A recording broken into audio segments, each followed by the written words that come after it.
بسم اللہ الرحمن الرحیم۔ محبت۔ ایک دفعہ ایک عورت کا بچہ گم ہو گیا۔ وہ اسے قافلے میں ڈھونڈتی پھر رہی تھی۔ وہ ایک ایک آدمی سے بچے کے بارے میں پوچھتی۔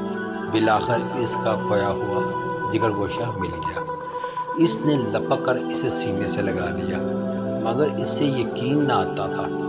وہ بار بار اس کا منہ دیکھتی اور خوب پیار کرتی۔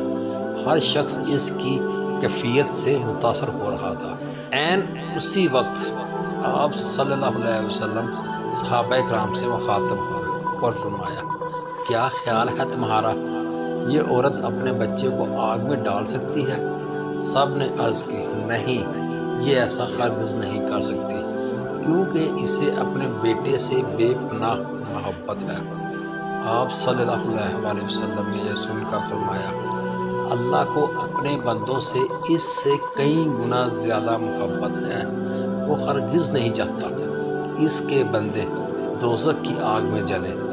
طویل سے طویل تقریر بھی محبت الہی کے بارے میں وہ اثر پیدا نہیں کر سکتی تھی جو آپ صلی اللہ علیہ وسلم کے اس فکرے نے اس نفسیاتی ماحول میں پیدا کر دی۔